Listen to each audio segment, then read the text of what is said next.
Yeah, started. Good morning, everybody. We have just started the live stream, so I'm going to get underway. We are webcasting this meeting for live broadcasting, and it will subsequently be put on the Council's YouTube channel, and that members of the press and public may record and take photographs except where there are confidential items. We haven't received any apologies this morning, but I am aware that there are a number of colleagues that are running a little bit late. They will join us as soon as they arrive. Item 3 are declarations of interest, and members are reminded that they must declare all relevant pecuniary and non-pecuniary interests arising from any business to be discussed at this meeting. Are there any notices of interest? Des? Not an interest, Chair, but just so that everybody is aware, I was previously an employee of Senvias, but I am not involved in having it for 6 months. Thank you, Des. Any other register of interests? No, thank you very much. We're going to move on to item 4, which is our action notes and action tracker. You'll have copies of that in your meeting pack. A lot of the action notes will be picked up throughout the meeting, and we do need to agree the notes that we have in front of us from the formal meeting held on the 7th of September. Everybody happy to agree those? Thank you very much. I'm going to go swiftly on to item 5, and I'd like to introduce our guest this morning, John Coughlin, to our meeting. After the issuing of the statutory direction, John was appointed Commissioner to oversee improvements to the Council's provision of SEND services following the joint Ofsted and CQC revisit that took place in May 2021. We have circulated John's report, which sets out the findings of his first review, making a range of recommendations for the improvement of SEND services in Birmingham. And I do hope that members have had a chance to have a look at that. I've invited John to give us an overview of his role as a DfE appointed Commissioner, to provide us with some information in relation to the role and remit of the Improvement Board on which he is Chair, and what he believes is required to drive the continued improvement work that he believes necessary. And John, I'm going to hand straight over to you now. Thank you very much indeed, Chair. Good morning, everybody, and thank you for the invitation. I understand I'm going to try and take you through the headlines of my role and my work so far with colleagues in the Council. And I'll do that very quickly, but it'll take 10 to 15 minutes even to race through it, so bear with me as I go. And I'm very, very happy to take questions and comments afterwards. Feel free to interrupt me, but it'll take us longer, obviously, to get there if there are interruptions. So, as the Chair has explained, my role is on behalf of DfE. It's a ministerial appointment under statutory direction, so it's quite a formal and intensive process around government intervention. The context to that is, as the Chair has said, a report from Ofsted and CQC, but there's a deeper context to that because there was an original inspection by Ofsted and CQC of SEND in Birmingham, which came to an unusually large number of priority actions out of that inspection. It was a very, very damning inspection in 2018-19. The worst of those inspections tend to include 3 or 4 priority actions. The Birmingham inspection included 13 priority actions, which is exceptional.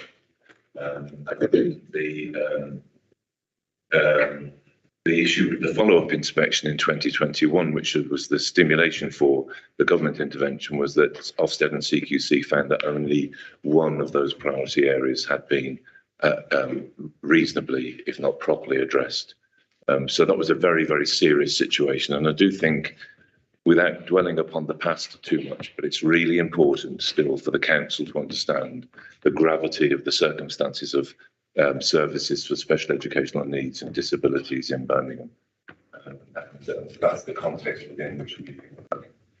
As the chair explained, the first stage of my role is to do what's required, what's described as assessments and diagnostics. So basically to take a sense of what the circumstances are.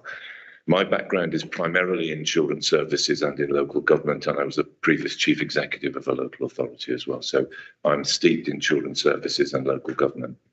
And that's why I assume the minister appointed me. That was some ministers ago, though, I have to say. The assessments and diagnostics phase is not a further inspection. It's a given that the Ofsted and CQC judgment is accurate, but there's a dimension of reviewing the elements of that. But it's particularly about trying to understand why the services were in sustained failure. So remember, it's not about a failure, it's about sustained failure, I'm afraid. I published the report with DFE. Actually, the report was concluded in February of this year, but we agreed to hold off because of the implications politically of publishing a report in the pre-election period. And that was a mutually agreed position, although I know it was a sensitive position to agree. So it was published in May. I'm going to run through with you now some of the headlines of those findings because they're still pertinent and we're still working on them, and then pick up some points in concert with the chair's introduction around how we're moving forward from here and the role of the Improvement Board in particular, because I know that's of particular interest to the role of scrutiny in any local authority, and that's quite understandable. In headline terms, what I found is that the Ofsted and CQC assessment is accurate. And what you have to understand out of that is that you're talking about at least 4 or 5 years of sustained unsatisfactory performance in the delivery of SEND services in Birmingham. It's a very, very serious situation, and recovery is also extraordinarily difficult for all concerned. So I've kind of endorsed those findings based upon what I've seen so far. I do want to stress you've got really good people trying really hard. And it's so important to remember that at all times. And my report is actually at pains not to draw fingers of blame, because there's no point. It's such a complicated scenario, politically and in officer terms. The issue is our efforts need to be in what do we need to do to reconstruct the context as well as the services, because the services failed within a context as well. But you've got good people to help with that.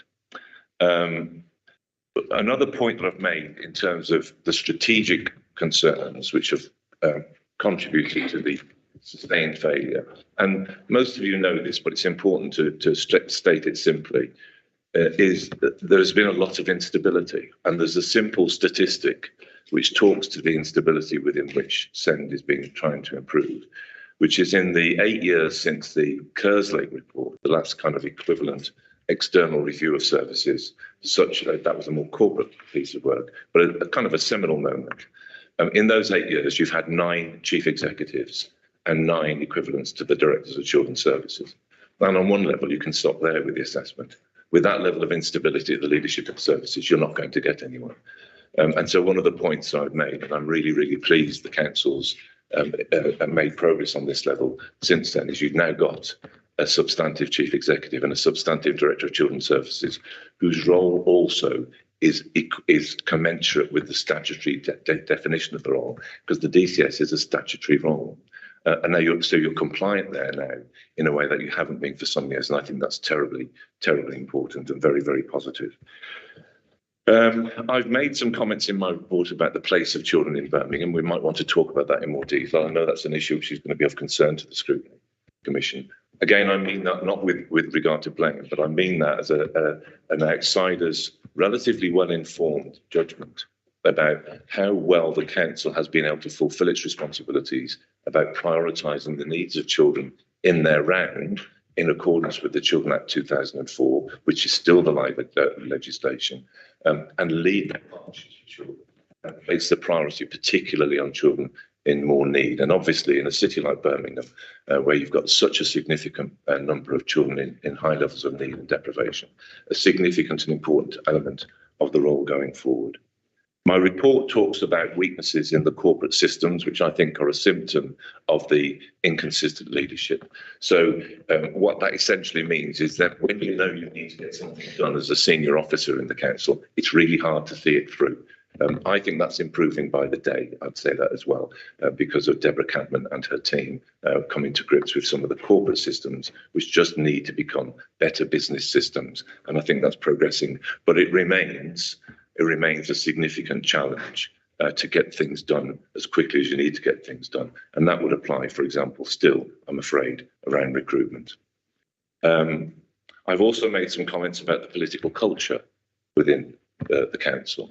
And I know that leading politicians have disagreed with me about some of those comments, and I respect that. I'm one person coming up with a judgment, but I should have said at the beginning, this is about the 8th intervention like this that I've done, having been involved in the leadership of services at local government across the piece for some many years.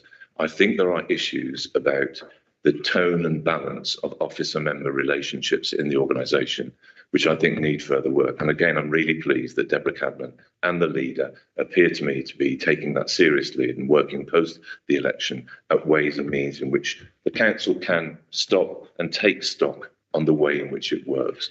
I would add to that, I still think it's an issue. It's a complicated cultural issue to take on.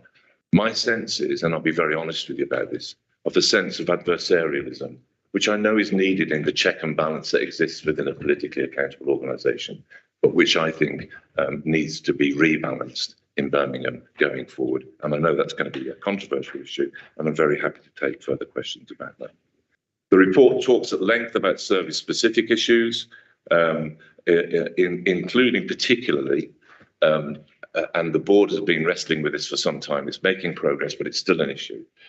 But in any SEND service, many of you will know, but just to clarify, the role of what's called SENAR, the Assessment and Review Service, is like the front door. It's the assessment bedrock of the role of the local authority. And it was completely broken in Birmingham.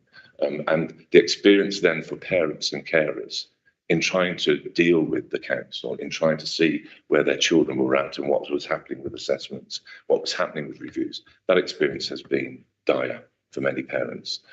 Parents are getting children into school, the school performance with children. I've seen some fantastic schools. It's been an absolute privilege to walk around them and to meet with head teachers and to meet with direct carers and health colleagues. But the sense of engaging with the service through SENAR has been brutally hard and difficult for parents on a number of different levels. What that's contributed to as well, which I know has been an issue for elected members, and we've had some discussions about this in different fora over the time, is that there's been a high level of complaints from parents, arguably not as high as you could have had given the state of SENAR. But actually those complaints in many respects aren't actually complaints. They're questions, they're queries, they're people wanting to know what's happening with their child. But the only way they can assert the questions as things stood with SENAR was to do it by complaining. And that's raised the ante. It's brought in councillors who are concerned on behalf of their constituents, who are raising their questions to interim managers and interim officers who are trying to fix the service, but then trying to deal with the questions and the complaints. And so they're not fixing the service, so more complaints come through the door, and you've been in quite a vicious cycle. There is work going on now in SENAR to fix it. More still to be done, including about permanent leadership of the service, which is extraordinarily important. Other key areas of practice and engagement include the real problems that Birmingham has had with home to school transport. I'm sat beside the person who's sorted that for the time being. It is an interim sort, but I do have to say to you, I think the performance of home to school transport in the past critical 6 weeks or so since the start of the new term, compared to where you were at last year, is frankly remarkable. And it's a really, really good news story, and shows that when the city takes its mind to make improvements for these very vulnerable children, it can't half do so. And I think you should be really, really proud, if I may say so, of that repair work that's being done. But of course, it now has to be sustained. But the data on the improvement in that service is extraordinary, and congratulations to all concerned. And I know you're talking about that later on today. I know members want to talk about SENDIAS, and I'm quite happy to do so as well, but I will make some comments now before I conclude on the way forward about what we're working with regard to SENDIAS, and we can return to the conversation as you see fit, Chair, and as members see fit. The first thing I'd want to say about Sendias in Birmingham is quite a curious episode. It's the first thing I'd say. I've spoken to several former Director of Children's Services and current Director of Children's Services colleagues, directors of outstanding services, and I've asked them about their Sendias services, and they've not known what I was talking about. Now, that's not a criticism of them. It's that actually Sendias is a really important but quite niche service within the overall SEND performance. Sendias in Birmingham has a particular profile. I'm not interested in excavating that, but it's really interesting it's got such a high profile. What we knew when I was doing my review, and you'll see it outlined in the review, is we had polarised opinions about the performance of Sendias, or the role of Sendias. And certainly it was apparent to me that that role had expanded quite significantly. I think arguably, and to everybody's credit, probably in part an attempt to cover the gap created by a dysfunctional SENAR service. And I can understand why that would have been the case. There had been previous considerations of reviewing Sendias in Birmingham, but those reviews had, for various reasons, not concluded. And so my report recommended that the review should be conducted under independent cover and should be concluded. That's now happened. The review, I'm afraid, members, is a very, very critical judgment about Sendias being committed to its function, but on a number of different levels outside of its function, and therefore its core function not being compliant with minimum standards which are set by NCH on behalf of government and the Children's Disability Council. And so that's causing a full review of the operation of Sendias now, a reset of Sendias in Birmingham. And I know the director will talk to you more about that if you need to. And I'm sure you've got further conversations to say to me about that.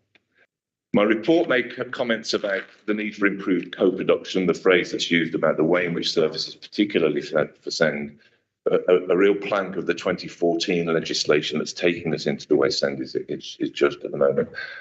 Co-production being about the involvement of particularly parents and children and partners and the various sectors that involve SEND in making sure decisions are transparent and well communicated and contributed to by the wider group of the people who are affected by those decisions. And again, good work has got, co-production was not happening in Birmingham. Good work has happened since that the framework for co-production, which the board is going to try to help oversee in terms of its implementation. I would want to say, present company accepted, and it's not just because I'm sat here, but the Parent Carer Forum in Birmingham, like everywhere, it's a complicated, very idiosyncratic, they're all unique services. The formal route whereby parents can engage with the services in the local authority. My experience of the Parent Carer Forum in Birmingham has been exceptional. Sorry to embarrass Sabir on my right, and it's not just because I'm sat beside her that I'm saying it. Sabir's contribution to the board has been invaluable. There was a good cause for a complete lack of confidence and a lack of faith, but Sabir has led on behalf of the parents an approach which says, we think we've got to have faith, we want to invest in the current change programme, but we will be watching avidly and we expect not to be let down, and there's a sense of real burden in those terms. I think that's been really, really important for the future. I need to make a point which we haven't talked about so far, and then I'm going to go on to talking about what we're doing at the moment. But part of my brief as a commissioner was to consider whether or not SEND services in Birmingham were safe to stay with the City Council. Do you need to have a trust? The summary of it, and I'm quite happy to go into that, is I don't think you need a trust, but I think it's quite balanced. And I've kind of put that as a contingency upon my recommendations being pursued by the City Council and its partners. I think going for a trust now would be disruptive and distracting because of all the work that's required to get the services better. And I've got faith in the work that's been done so far, but that work needs to be sustained. If it isn't sustained, then we have to review that position urgently because trusts can work, as you know, in Birmingham. My commitment is that you're in a position where you can make the necessary improvements and can avoid the unnecessary disruption of a trust being created for SEND. But we all need to work together to make that happen. If we don't, we're going to have to go back to the drawing board. And DFE are watching that point very, very closely indeed, as I think some of you are aware. Going forward, that's the really hard set of messages. And what I'm pleased to note is that I've had a letter from the leader, the chief executive, and other lead members and key people in the system, saying that they accept my recommendations in full. I understand the tone of that letter. They're saying they accept the recommendations. They don't necessarily accept all of the assessment, would be my judgment of that letter. And I think that's fair enough, because it's hard medicine. I know it's hard medicine. But it's really, really important that we don't slip on the introduction of the recommendations and seeing them through and making them work. That includes a lot of work around what's called the APP, the Accelerated Priorities Plan. That's DFE language, which is the bedrock of the action planning for how do we get the services better. At the next meeting of the board, the next but one meeting of the board, there will be a further formal review with DFE of the progress of the APP, which is really detailed stuff like around what do you have to do to make Senar work better? What are the milestones for improving co-production? A set of issues around there. One of the themes in the APP, which I think is useful to reflect on, there are 4 things. One of them is back to basics. It's getting the basics right, which is really, really important in terms of just core systems management. So we're driving at that through the board at the moment. We're also driving at trying to get the fixes in Senar sorted. One of the problems in Senar in Birmingham, as in many places, is it's bedeviled by some of the staffing issues that we know affect a number of public sector services. The resolution to that has been necessary and has been really well led by the director, in that you've recruited far and wide because of the way in which Senar can function on a remote basis as a service. The downside to that is, and we're already seeing this in anecdotally from parents, is you're working with people who are running the assessment coordination who don't know the city. And you've got to get towards a position where the recruitment of the Senar staff is much more localised, because you need to know people who know where the schools are and have got a sense of the geography of the place, and they've got a sense of the population of the place and the demography and the needs of the city. But that's got to come next, as well as the leadership of Senar. It's on the way. Some really important permanent appointments have been made, including the arrival in November of an assistant director for SEND and inclusion. That's a really, really important role. It's a permanent appointment. It's taken too long to achieve that appointment, but at least it's now done. The person comes with extraordinarily strong credentials, but will need to be backed by everybody to get the job done. They'll need to be really, really well supported by a council that wants to commit to do the job well. I will say this out loud, members, because I know this will offend some people. I'll say it out loud. Don't make her go through another interview process in her first months in the role. She's appointed. She's really good. Take care of her, because people like her are really hard to find. Commit to the appointment as a political edifice, as well as the edifices around her. There are bids in the system for additional special school places, and that's really good news. It's in the context of the government's current approach to the Green Paper and the recognition of the need for additional special school places. But there's another feature to SEND in Birmingham which members need to be aware of. I'm conscious, Chair, I'm speaking for too long, but it's all important stuff, I think. You've got a profile in the city of the placement of children with special educational needs and disabilities, whereby that profile appears to show that not enough of those children, proportionally by national averages, are in mainstream school. That's an issue, a conversation we've been having in detail with the school leadership around the table. It's a really complicated and difficult issue because, of course, parents want to have what they think is best for their children, and very often when their child has an EHCP, a plan, they want that to reflect the need for a very specialist placement, a special school that's going to deal with my child's special needs. And in many respects, that's necessary. But the profile in Birmingham shows that we've got a percentage lower, significantly lower in some respects, of children in mainstream school. And many children in mainstream school can be well served, and their educational outcomes can be better by staying in mainstream school. It's a complicated issue. You can't move children around once they're placed. That would be a disastrous issue. But what you've got to do is think about how your systems are serving a more balanced approach. And I think there's work in progress around that. I'm really pleased with the head teacher engagement. Penultimate point, Chairman, if I may, I'm now working more closely with health colleagues about the health dimension to services for SEND in Birmingham. I do think, putting this as constructively as I can, remember, it's an Ofsted and CQC inspection. I do think that the council's problems quite legitimately have overshadowed some of the NHS problems. But I want us to make sure we're getting attention on the NHS problems as well, because they do have some, and I think some of them might be resource-based. And so we're looking closely at that. And I'm very pleased with some of the work that I've been able to do with NHS colleagues. And again, I've met some wonderful people doing superb work in a range of settings. It's been an absolute privilege to work alongside them. All of that, Chairman, to finish off, is under the auspices of the Improvement Board. I know there's an issue about the role of scrutiny with regard to an Improvement Board, and I'm happy to talk about that with you as we go forward.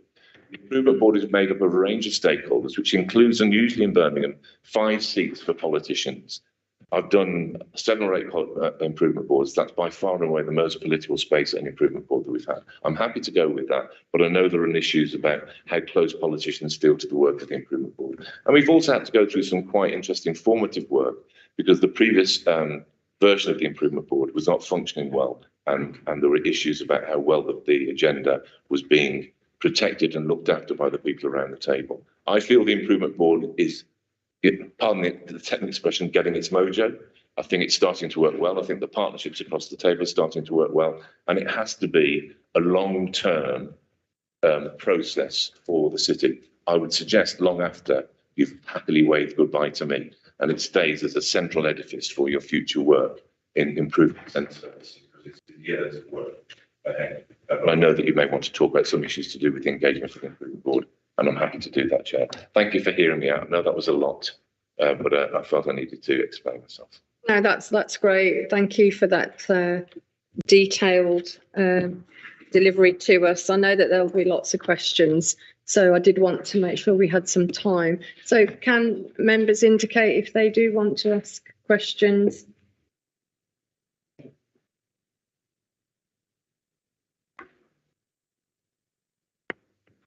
That's lovely. I'll go straight to Councillor Morrell, please. Thank you, Chair, and thank you, John, for coming to during the committee today. Obviously, we've met before on the recruitment panel.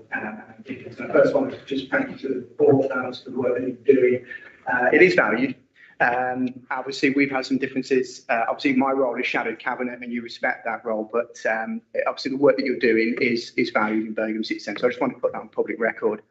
Obviously, the discrepancy that I have is around SENDAR and SENDIAS.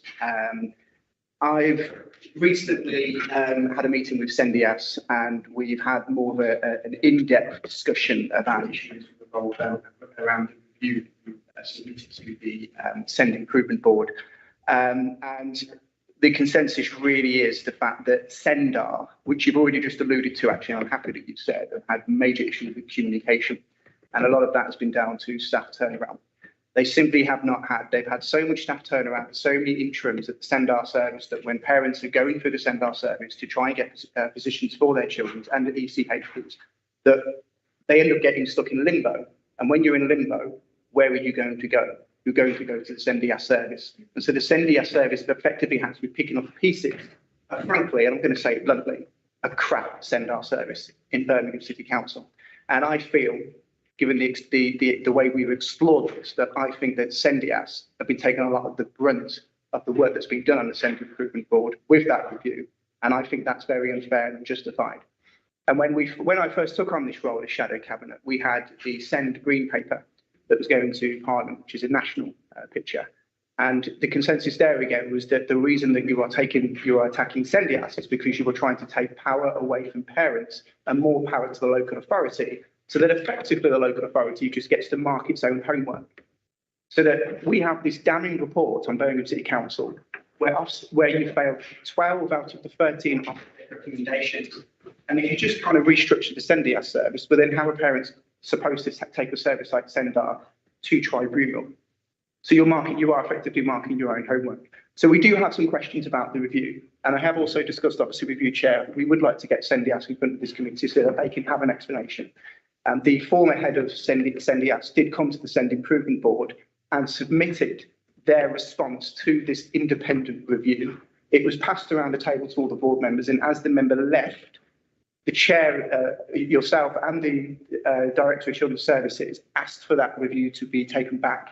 And I think it's really important, so that there is full transparency, that review is brought towards this scrutiny committee, so that the senior heads of SENDIAS get their opportunity to explain their side of the story. And like I say, I respect your position. You have the power to come in and do this stuff. But we also, in a local democracy, fundamentally need to ensure that there's full transparency in what's going on. Because when I'm hearing as a shadow cabinet member that they feel like they are being mistreated and haven't had their side of the story listened to, and when I've actually witnessed that on the Send Improvement Board, they did not have sufficient time to properly rebuttal some of the claims that were made against them in that review process. And I do not think that's very constructive. So some of the questions that I have about the review, if you want to write these down, because there's quite a few of them. What discussions and actions have taken place regarding the market testing for the outsourcing of Sendias? And I'd like to know who agreed to those. Where can I find a public record of that decision, if it exists? How many service users were spoken to in order to get the evidence of the work that was undertaken, in particular with the review? So how many people did people doing the review speak to?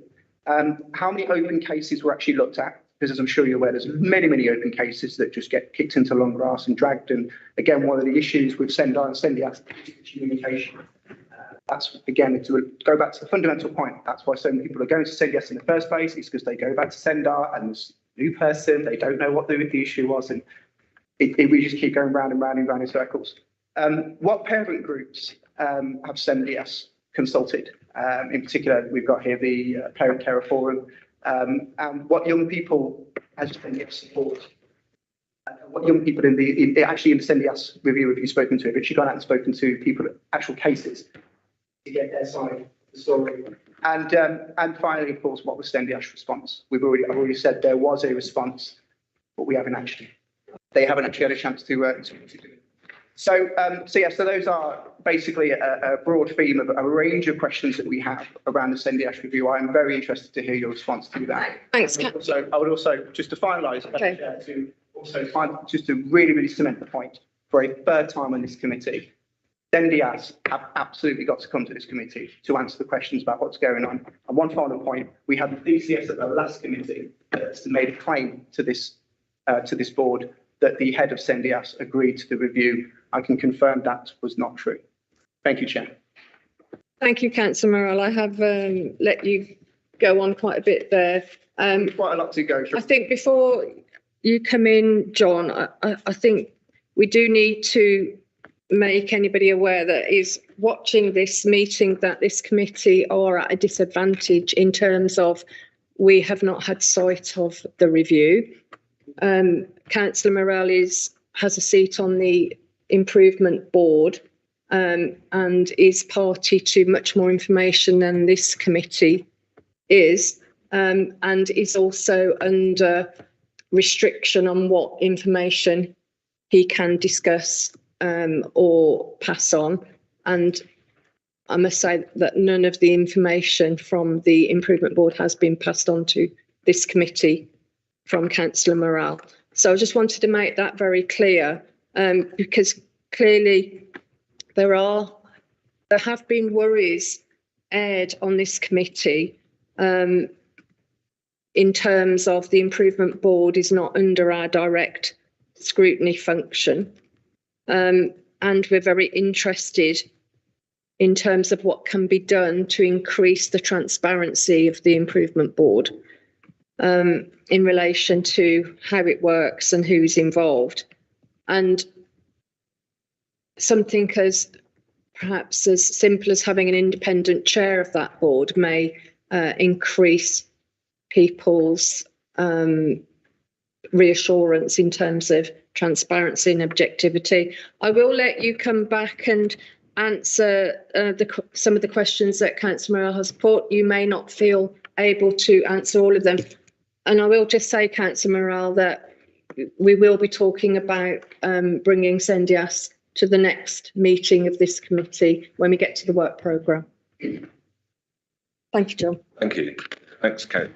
Can I deal, if I may, I'll come to Councillor Morrell's very important points in just a moment, but if I can just deal, if I may, with this issue about the engagement of the Improvement Board and the access to it. Now, I'll have to give a little bit more context before doing that.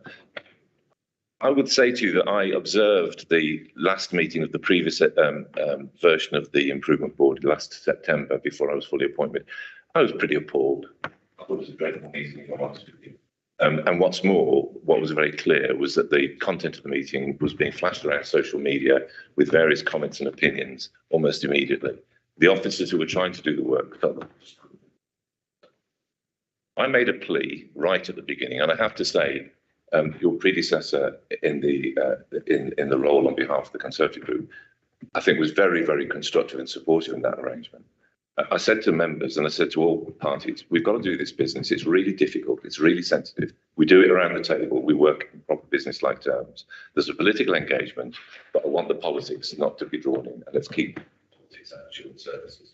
My experience over 40 years is when you get party politics into children's services, children suffer.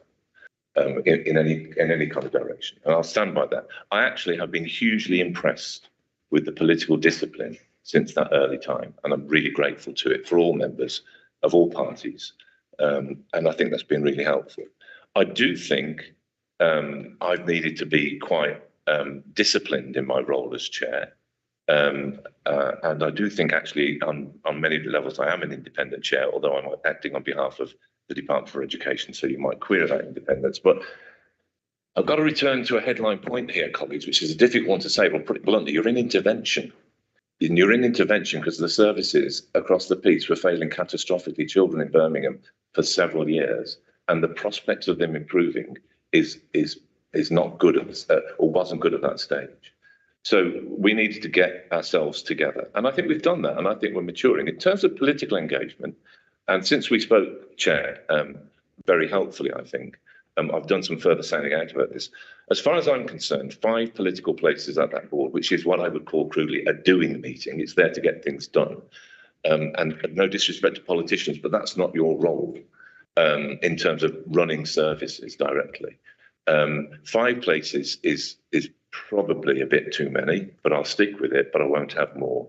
And you have to live with my kind of pronouncement in those terms. How those places are used according to the governance of the council and the preference of the ruling group is up to you. And I'm quite happy to look at alternative models around who should be in different seats.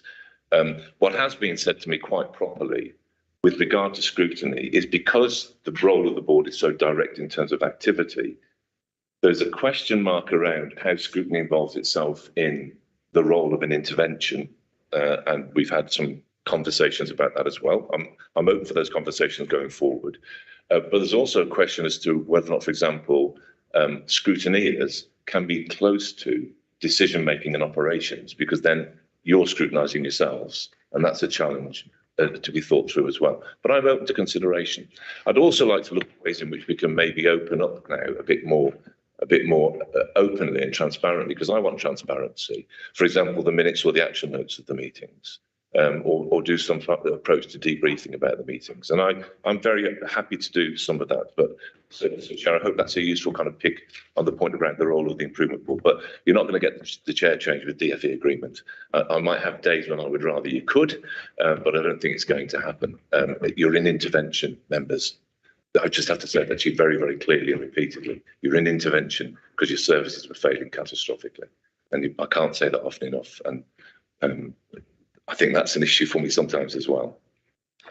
With regard to Sendias, right, let me just go back again. The scrutiny can do what it wants, as far as I'm concerned in these terms. Have Sendias here if you want to. Revisit some of those conversations if you want to. I will give you, though, a kind of a managerial response in generic terms, Councillor Morale, to what you said. If you know you've got something fundamental to a service which is broken, that's Senar, and it's broken, do you fix it by letting business creep from another part of the service try and catch the pieces from it, or do you fix it? Well, obviously you fix it, and you've got to fix Senar. We haven't reviewed Senar because we don't need to. We know it's wrecked. We know it needs to be improved, and you don't improve it by a botched approach to letting another service pick up too many pieces. And incidentally, I'll say this out loud because nobody else wants to say it out loud, contribute to a very, very high level of referrals to tribunals that you've got in Birmingham, which is another failing in your system. I'm not saying that's the responsibility of Sendias, but there's a dimension to it. And you've got to think that through carefully as well. You need Sendias, like you need Senar, to be compliant with its role according to legislation, and it's not. And the independent review, not my review, and it's not my attack, which is the word you use, Councillor, and I'll just say I don't accept that word. The review was independently conducted by the business leaders on behalf of the sector. I don't know how many people they spoke to. You may ask them to come down, they may agree to, I don't know. But I would suggest, members, you're chasing the wrong issue, because I'd refer you back to what I said about my conversations elsewhere and what I know about the legislation and what I know about the services. I do not know why Sendias has the profile it's got in Birmingham, but its profile is disproportionate to its relevance to the delivery of a high quality SEND service, which is the dependence of everybody. Of course, it's an important component, but I'll refer you again to what I know other directors have said. They don't know what Sendias is. It functions well in their services, but it sits at a particular level. Now, that level in Birmingham, I think, has become, for various reasons, disproportionate. If you carry on chasing that, you won't be putting your energies into what you need to be chasing, which is the improvement of Senar and everything that comes around it. That's the real key that you should be focusing upon. I could say more, but I don't think it'll be healthy to say more. I've given you that. If you want to try and do a review of Sendias, do so. If we can find ways in which we can share the high headline contents of the review, I'll look at doing that. But it was commissioned on a particular basis. I will deal with one of the key point, which is, I think, implied by the question. I just want to be clear about this, and I completely understand why it's been implied, but I do think we've been very clear about this at the board, Councillor Moran. The commitment that's been made is to renewing Sendias, making it compliant with basic services, and that's going to be a tough piece of work for the people who are in the service, and already steps have been taken to look at the ways in which you can do work in partnership with the Birmingham Children's Trust about a version of early help for SEND, which is going to be really positive, and which is where that resource, which has become disproportionate in Sendias, will be better based. And I think that's a good plan. There has been no commitment made to outsourcing Sendias. There is no decision taken in those terms. A decision has been taken for a process now, which frankly I think has been a bit elaborate as well, and I said so at the last board, to see how Sendias should be reformed in Birmingham to meet its statutory compliance. That's the decision that's been taken. A part of that process will consider as to whether or not there could be a benefit for the service for it to be outsourced, but that's not a decision that's taken. And that's a legitimate consideration because of the independent word that's in the title of Sendias. Many authorities feel that Sendias service works better at arm's length than the local authority. And I think there's a case for that. I also, frankly, my preference is to keep services in when you can as a local authority. That's my naked admission to you. I think there's a case for keeping it in, but that's a decision that will be led by the director and her managers and brought through the due governance processes of the local authority going forward. Other than that, I actually think we're probably about to rehearse the problem that I'm concerned about by putting too much time into an area of the service where our focus should be elsewhere. Thanks, John. Just on that point, it is a political and a pledge, but a manifesto pledge of ours that, preferential is to keep all services in-house rather than outsourcing any of our services. One very quick comeback, because there are others waiting. I agree. Sendar, as I said in my statement, Sendar is the issue. And I feel that we have spent far too much time on Sendias when all Sendias are doing is trying to pick up the pieces. And the worry that I have, the core point is the fact is that's the one area that parents have to take that service like that to tribunal. And you're right, they should be at arm's length. Whether also or not is open debate, but that's the whole point. And so the fact that we do about that service and we're talking about restructuring it, it's like alarm bells are ringing. It's like Senar is really the focus that we should be looking at. So I actually agree with your premise. The role of Sendias is not to refer to the tribunal, but it's really interesting that you think it is. Well, that's you just said that there are far too many tribunals as a result. Because I was responding to your point, Councillor. Okay, thank you. I mean, if we're talking about levels of tribunals, Birmingham isn't anything special in reality. There was I read a piece about East Sussex County Council that have a massively high level of appeals against DHCP plans, and they actually lose pretty much every single one of those appeals. So I think there is a real problem in as we already know, and you've mentioned, a real problem in Sennar, and actually the amount of appeals that are because there are some really bad decisions made at the beginning of the process, and the processes don't work well. Exactly, because the appeals, the tribunal process it's almost, once you're there, you're likely for the tribunal to find in favour of the parents. And I can understand why that would be.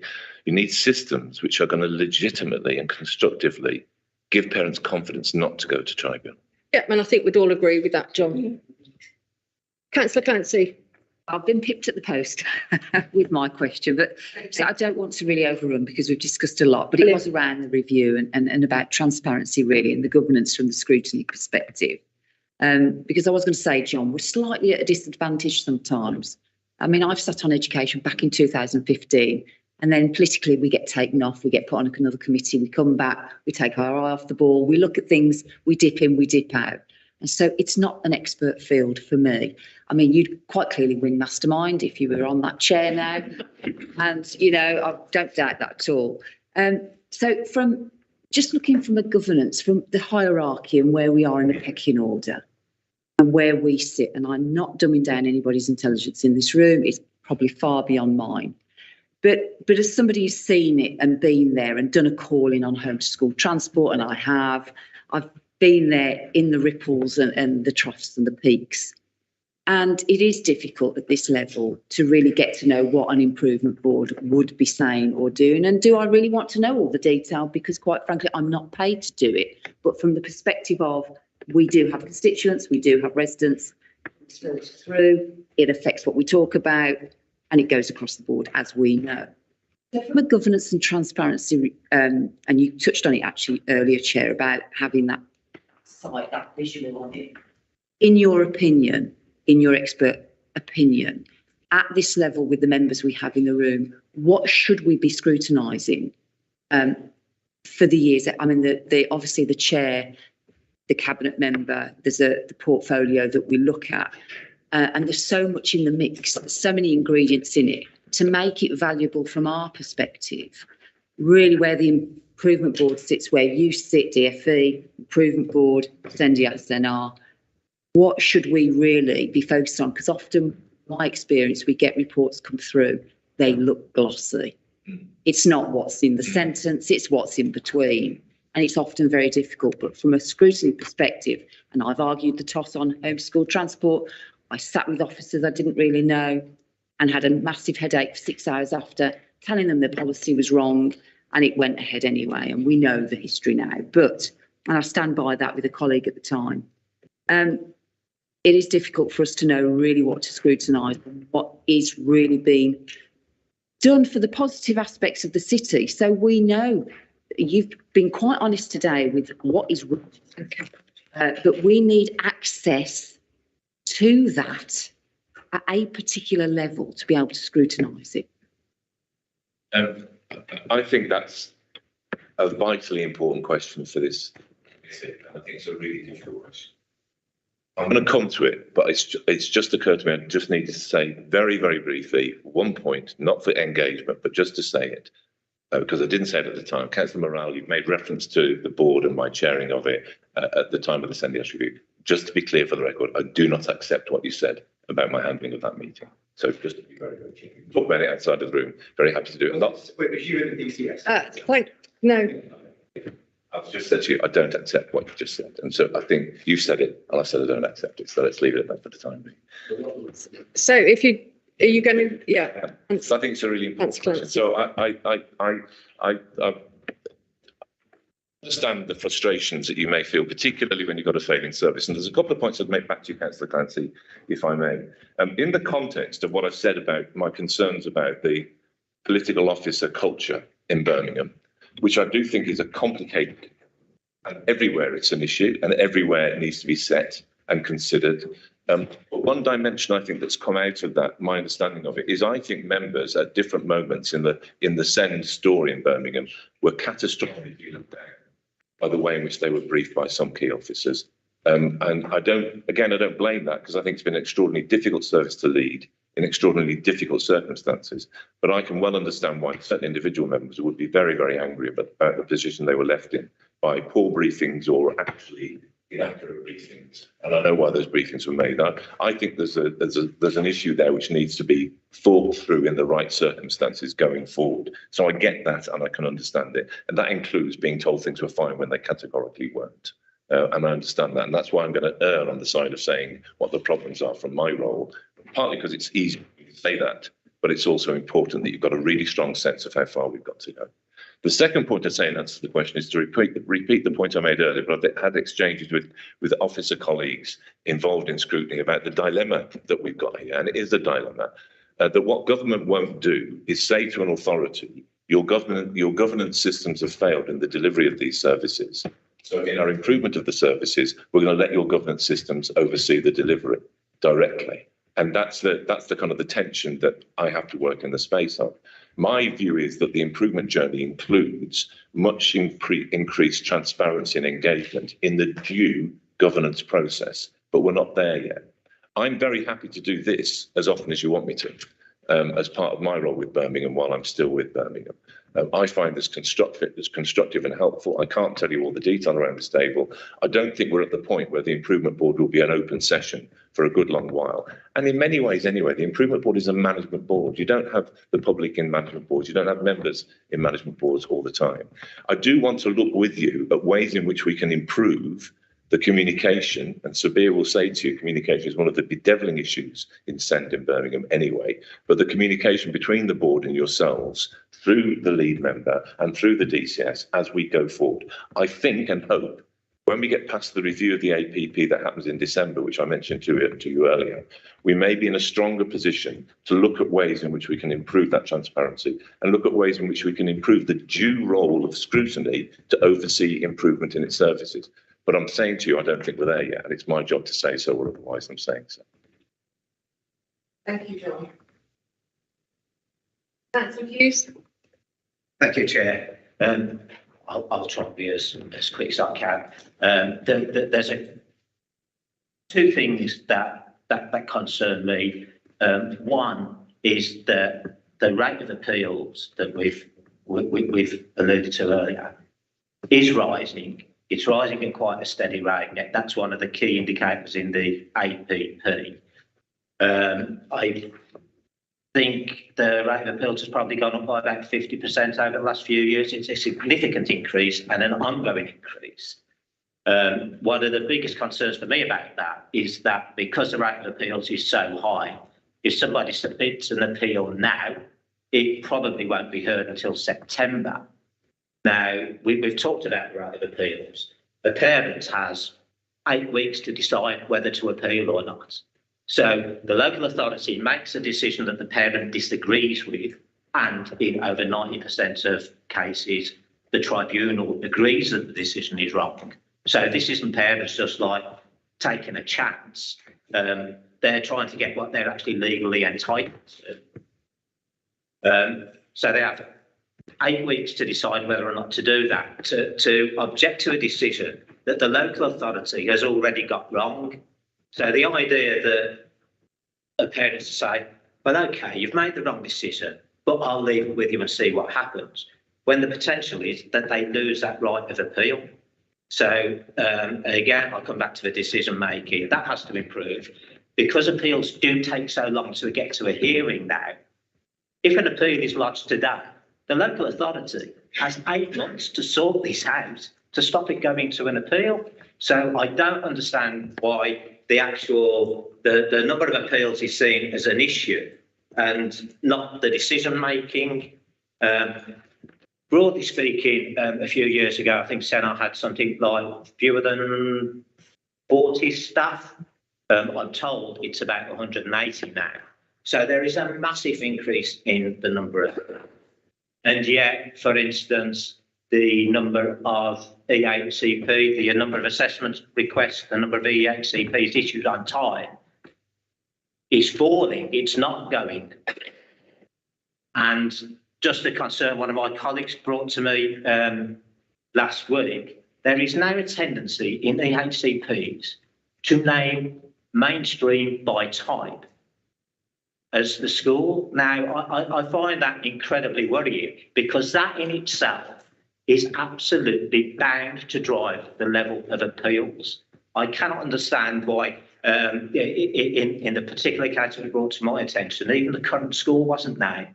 The EHCP named mainstream by choice. Just for a slight explanation, it wouldn't be unusual, for instance, in the past, for special school to be named by type, because the local authority recognises that the child needs a special school, but there simply isn't a place. We're all aware that the bid for 3 special schools that the local authority is discussing is pretty much an indication, I think, that we're 1,000 places short in special schools, I would have thought.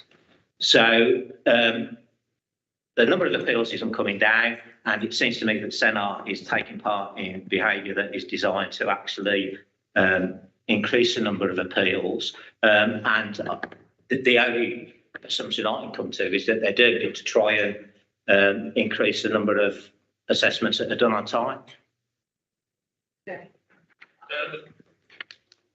I think you're getting into some of the technicality, which is important, but I'm not sure that I'm equipped to deal with it. I'm not sure if your latest data on rates of appeals is absolutely accurate, but I need to go back to that. I think you're right in trends over the last year or so, but I think it might be turning a little bit now. The increase in staffing in CENAR is because one of the features of CENAR being broken was it was appallingly understaffed. And the quality of the EHCPs was very poor, as well as out of time. You've got to improve that staffing. You've got to improve the management of it. I don't think that there's any kind of deliberate approach to that work that's causing the increase in appeals. I think, or would have caused the increase in appeals. I think, I say again, and this is, I think, a 2014 legislative issue. Once you're on the track to the tribunal, the chances are the local authority will lose. That's the East Sussex experience, is national experience. It's the way the system is kind of geared, which is really unhelpful. And that's no disrespect to the parents who want the best for their children. What you've obviously got to do, as I think you referred to, Councillor Hughes, is try and get the decisions at the front end better, so that people have got more confidence and get it right. One of the challenges you've got, though, within Birmingham is the sufficiency of places is desperately poor. So creating those new school places will take some time, needs to be matched, I would argue, with an increase in resource provision within the mainstream, and needs to be matched by an approach to inclusivity within the mainstream, alongside the increase of special schools, so you can address that profile of placements, which is wrong in Birmingham at the moment. But all of that is really, really long, hard work, and you've got to go back to building blocks. So one further point I'll make here, and I've used this allusion or metaphor another time. Sending Birmingham is like a very important broken building. It's completely fallen into disrepair. And you've got to fix all of it. The structure's wrong, the flooring's gone, the wiring's gone, the plumbing needs fixing, the windows are gone, the roof is poor. You've got to do it all, but some of your fixes have got to be makeshift, because you've got people still living in the building while you're trying to fix it, and you can't stop them living in the building to fix it. And if any part of that method, so maybe CENAR's the windows, I don't know how you extend it. You've got to find ways in which you can do short-term fixes to get ready for the longer-term fixes, and you've got to go back to the basics. CENAR in Birmingham has been broken for a long time and needs to be fixed. And you don't fix it by fixing the stuff around it. You fix it by addressing it. And that requires a lot of work, not just at getting staff who are unqualified staff, but getting staff who are competent to understand the nature of their role in leading EHCPs, and getting them trained to a level where they can do that well, and getting them to be closer to Birmingham to do it well in a way they understand the city and they understand the children who are at the heart of their work. So I can understand how we've got to where we've got to. Getting out of it is systematic, complicated, long-term work. Yeah, and you're right, John. You know, when you say that the decisions at the beginning of the process need to be better, but then the actual process itself needs to be better to deal with the fallout from those poor decisions being made at the beginning, because that eight-month period where it could be fixed quite easily isn't being utilised. I'll let you come back quickly, Des. I've got a couple of questions and then we're going to have to move on to the next agenda item. Thank you, Chair. Just the reason I mentioned about the what is a massive increase in staffing in Sennar is as all the councillors will be aware, we're about to go into discussions and negotiations about the budget and the sustainability of what's happening now. It scares me. I don't see that the current staffing levels and spend on Sennar is sustainable unless, Commissioner, you know. Well, I don't know differently. I understand why you're scared, because I'd be very worried in your seat as well as I would be in the director's seat. I think the director is about to bring a report to Cabinet. I'd give you a global statement about children's services, which I know from many interventions and many years of doing this work. It's cheaper to run successful services than it is to run failing services. If services are failing, you're not going to get out of it for free. Karen, did you want to contribute to this discussion?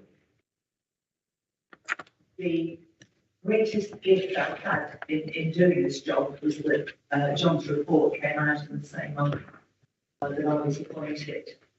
So rather than having to find out for myself what the issues were, they were all set out there. The second was the independent review children's social care nationally, which we're still waiting for on. But I think members probably could do with a better understanding of how the improvement board fits in to the overall ecology, and we'll take that away and work on it. I'm reminded of something I used to say about local government finance, is that it's not a spreadsheet, it's a web. I think what we're hearing today is the real webbiness of children's services. If we change one thing, everything else needs to move with it, so that you don't get a run or a hole in the system. And, something as simple as a number, in this case of appeals, can mean several things. We know what we think it means, that the decision making isn't right. It can also mean that the advice is directly that. I'd like to see more emphasis on the I and the A of the yes information and advice function. So I fully understand how we've got to where we are. So I'm looking forward to working with the recruitment board. I find it tremendously useful, and the level of expertise represented is and we will see that. Thanks. Thanks, Karen.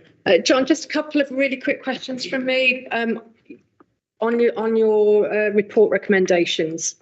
So just because these haven't been touched on anywhere. So you talk about the need to regularise the roles of relevant staff and managers, moving from interim to permanent appointments wherever possible. And you mentioned the important appointment that has been made, which has been sort of outstanding for some time. So that's really good news. But are you concerned that there is still a high level of consultants still being utilised across the service? And in terms of, Des raised it with our budgets, and intervention is expensive, but is that a worry in terms of the cost to the service in those financial terms? Is that taking away our ability to make those improvements more sustainable? And then just secondly, sorry, I'll do them together because we'll move on then. The recommendation with regards to incentivising the retention of key staff whose roles are business critical in that recommendation. I was wondering who made the decisions in terms of which staff are critical, and the suggested incentivisation, is that in monetary terms? And if so, what threat does that then place on the council in terms of equal pay or and or national collective bargaining? I'll deal with the second one first, if I may. I was a bit nervous about putting that one in there, but I think it's, I mean, the recommendations have all been accepted. I think that's one for the city to think about. I think it's perfectly legitimate to pay and reward systems which can include recognition of both performance, but also to an extent loyalty. And I put it in there because my sense has been, because of that huge turbulence you've had, it's been massive. You know, that figure is frightening. 9 chiefs and 9 directors in 8 years. It's just not, it's not conceivable. You've got to think, the organisation's got to think about how to stop that. And the progress is being made now. And I people come to work for money. They come to work for job satisfaction and to do a good, especially in this kind of work. It's not entirely financially driven, but especially in this day and age, there's a financial dimension to it. I think it's for the council to work that one out, but it can be worked out. I wouldn't prescribe it, but I'm really pleased that I think the recommendation has made people start thinking in those terms. And I know there's a huge issue about equal pay legally, but also in general terms. You know, senior managers get paid well, I think, but arguably not as well as they could be paid given some of the circumstances discuss. But you know, you need to get the best people in Birmingham, and you've got some of the toughest services. I'm a Brummie. I love this place, and I'm not talking you down, but you've got to compete in a phenomenally difficult senior market nationally. And you've got to think about how you're going to do that. And one of the ways you do it is around what's the rewards mechanisms that you're using. The other way you've got to do it is think more deeply about what the place is like to work in when you're a senior manager. It's a senior management job in any local authority is really, really difficult. I'm not apologising for it. I'm not trying to win over the hearts of members. I know the environment I'm talking to at the moment, but they're really, really difficult, exposing jobs to do. They're very, very difficult. They're more difficult here at the moment, and I'm not sure that's entirely because of some of the challenges services. I think it's some of the context. Taking you back into the interim bit, I do think you can probably save a lot of money when you start reducing the dependency on senior interim staff. Not probably sure it's as much as you think it might be, but I think it will work. I actually want you to get out of the interim dependency for other reasons, because you need more people who've got more long-term commitment to the solutions. No disrespect to any interim, but I know that this solution for SEND in Birmingham, it's 2 to 3 years away before you start seeing tangible improvements, which is driving Sabia berserk. But I'm honest with her about it, at least, and she wants to see solutions which parents feel, and she's absolutely right. But I'm being honest to say what parents will see changing markedly. Homeschool transport accepted, brilliant this year. It's going to take a lot of time. Well, you need managers who want to be there when that happens. You need managers who are going to stick it through. I made a virtue in my career thinking, well, I'm going to see this out. I thought personally 4 years was a minimum to be around for when your decisions come through. That's why you want to move away from the interims. But the final thing I'd say to you about the interims, as we currently stand, and I understand what your concerns are, but you'd have been lost without some of the interims that you've had in Birmingham SEND over the last couple of years. They have been brilliant people whose commitment to the city astonishes me. It really does. They've been brilliant, brilliant interims who've rescued you. But they have this sense of being mercenary people that you can't trust, and they're over there. They've been fantastic, in my opinion, as a non-interim myself. And you've got to be careful about painting them as people that you want to get rid of, because they've been hugely valuable to you. You've been in much, much worse circumstances without some of the people I've been working with. Thanks, John. Thanks for that. And thanks, we're very grateful for you coming here today and giving us your time. We're also... Sorry. Oh, I'm sorry, Sue. We have got Sue Harrison, who's joined us virtually today, DCS. Sorry, Sue. No, thank you, Chair. And I'm really sorry that I'm not able to be here in person, but virtually is better than not being able to attend. And I just wanted to say, I know we're short of time, but building on John's point, just wanted to kind of assure the committee, actually, we've got a brilliant substantive director of SEND starting on the 2nd of November, Helen Ellis. She's joining us very well experienced from Dudley. We've also got a really experienced lead of homeschool transport, Adrian, who's going to come from Wiltshire. His travel service has won awards, actually national awards. So, you know, Birmingham can attract the best people. We are attracting the best people. Once they get their feet under the table, they will be able to then go and appoint a substantive team. So I absolutely support what John said about we've had some brilliant interim expertise, but obviously we're about building relationships, aren't we? We want longer term commitment, and that's what we're making some good progress. And finally, it would be helpful, I think, to cite the committee at some point on my directorate improvement plan. The APP, the Accelerated Progress Programme for SEND, is one of 5 chapters of that improvement plan. And picking up Councillor McCarthy's point, this is a web of improvement, and SEND won't improve on its own. It's part of a whole directorate targeted improvement programme, which I'm really happy to bring to this committee so that you're better able to join up the dots. So that's an open offer from me. Thank you very much. Thank you, Sue, and we would definitely take you up on that offer, because joining up the dots is not always easy.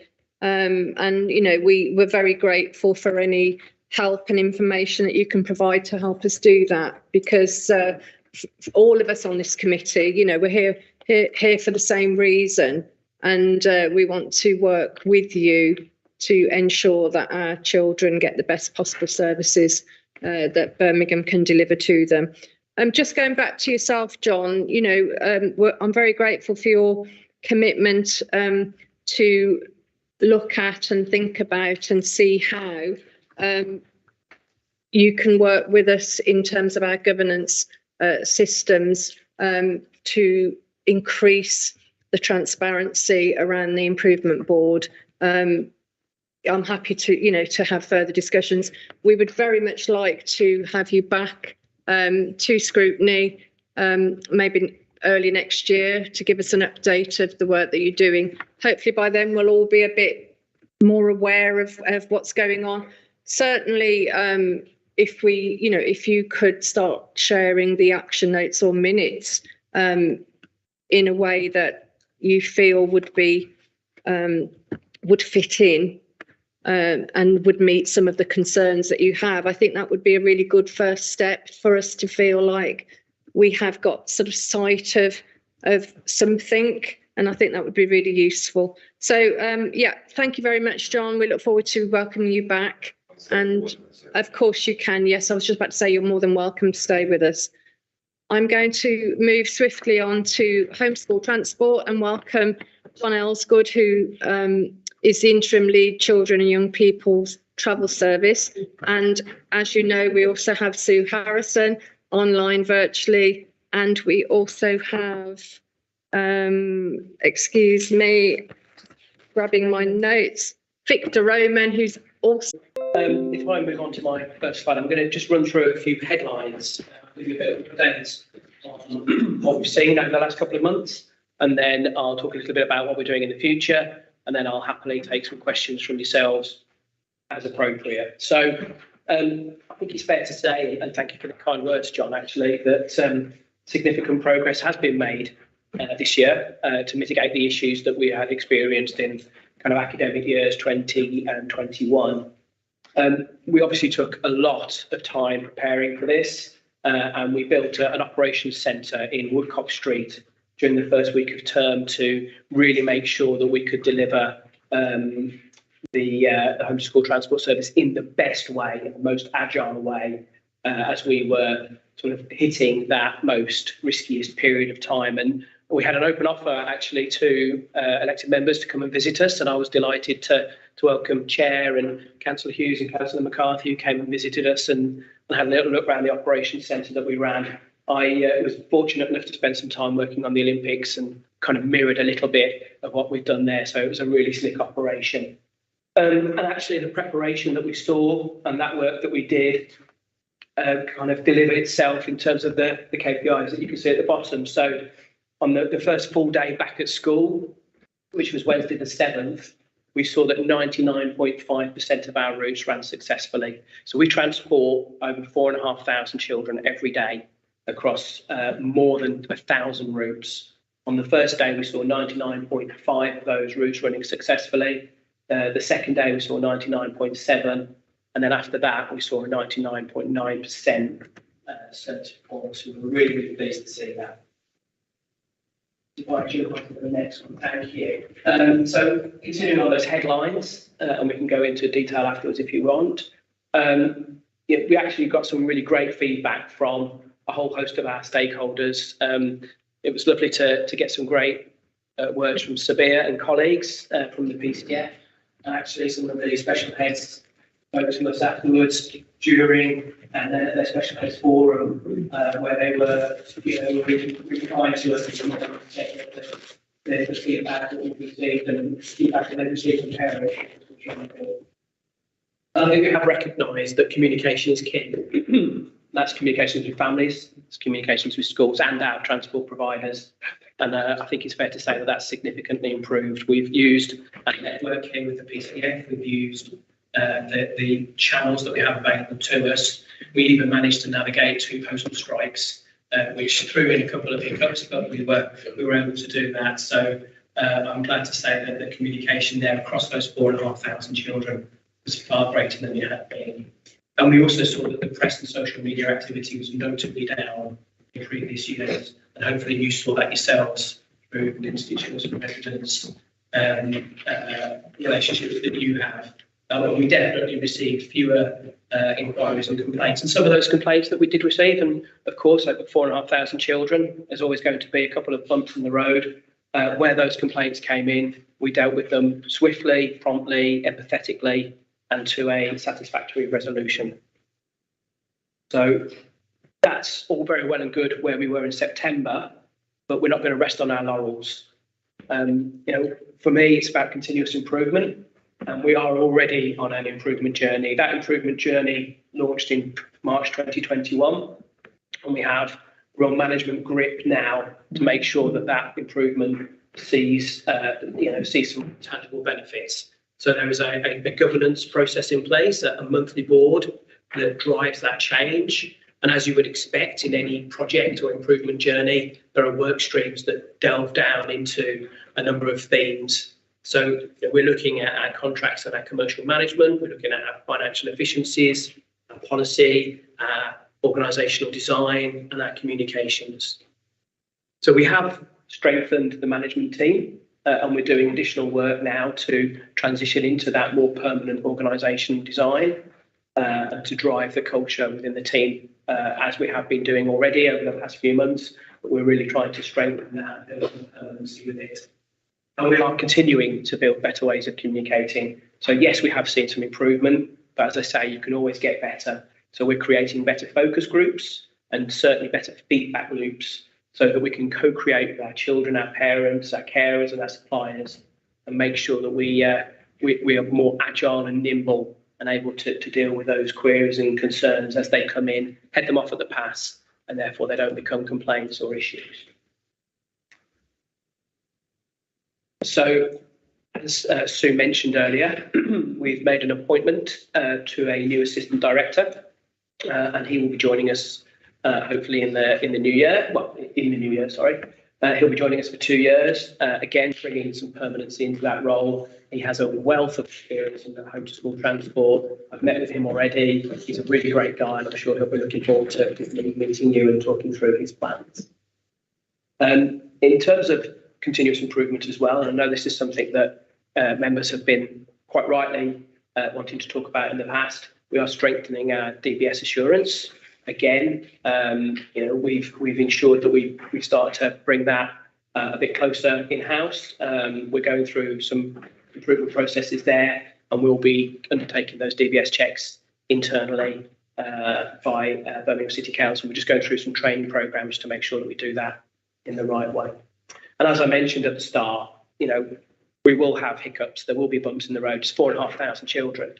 But we make sure that where that happens, we deal with them empathetically, efficiently, and we work really closely with parents, with colleagues in the PCF, and other colleagues to make sure that we really deal with those and we don't get into a situation where the parent or child is adversely affected. And that's completely in alignment with our child-centric approach. At my senior managers meeting that I host every week, the first agenda item that we have is always something called a child's moment. And we want to talk the talk around being a child-centric service, but we actually walk the walk as well. So I think if I just move on to the next slide, which is hopefully the last slide. It's all very well and good for me to say that things have gone well, but actually I wanted to just share some of that feedback. You know, this isn't just John Elsgood with a vested interest. You know, we've had Birmingham Special Schools, we've had transport providers, we've had parents actually commenting and passing on their feedback. And actually a couple of those were following complaints. And some of those parents, and I'm not going to name them in an open forum, but some of those parents we've agreed to work with in the future. You know, they're great advocates for us. They're the people that are really feeling it. And some of those have offered to work with us to help us redesign and help us evolve. And that's something that we're really, really grateful for them for. And we're taking them up on that offer. So I'll pause there and take some questions. Thank you for your time. Thanks, John. You know, we have seen a vast improvement this year. We did have a very low bar, so you know. And you know, it was just great not to have those phone calls on the first 2 days of term telling me that we'd got children being taken to the wrong school and left there. So well done to you and the team. Before I take members who can put their hands up and indicate, I'm going to ask Sabia to come in as chair of Parent Care Forum, just to give us a taste of what she has experienced from parents on the ground, you know, who have that lived experience, and then I'll take questions from everybody else. Sabia. Very much aligned with what John has said.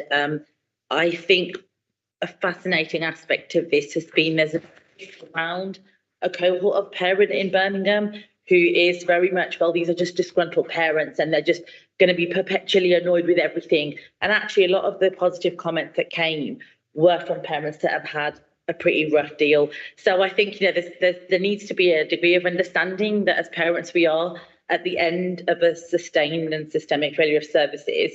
But that doesn't mean that when there is improvement that we're not shouting that from the rooftops as well.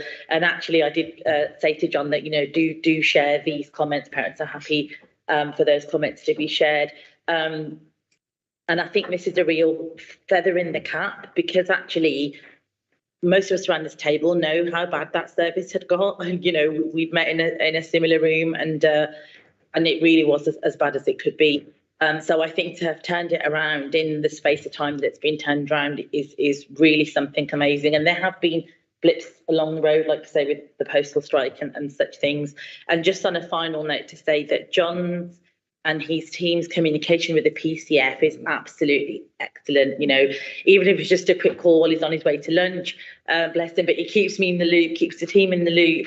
And we've worked together really well. And I have said to him and also to Commissioner that actually we could utilise some of the work they've done to showcase how we could do things in other areas in the SEND space in the city. So thank you, Chair. Thanks, Sabia. Councillor Birmingham was first to raise. I mean, there isn't much to say. It is so good to read a report that's so positive anyway. So it was really just two very small points. The capacity, you say, is over 4,000. Are we able to, through the year, take on more? Have you got the room to take on more? I think the model that we use and the transport providers that we use would enable us to do that as the cohort grows. There's always a quick program that will cost more, and it's certainly something that we will be able to deliver in the needs to transport more children. We're absolutely seeing a trend of more children needing transport. We have the ability and the capacity to do that. Perhaps one small point. The feedback is really good, and especially when you see the complaints and how they're dealt with. With about the guide, was that a guide taken off or a guide changed? Because I know certainly with autistic you need the consistency. So it was around the guide being changed. Now, absolutely, we aim to keep that consistency with driver and guide with the children wherever we can. And that's always our ultimate aim.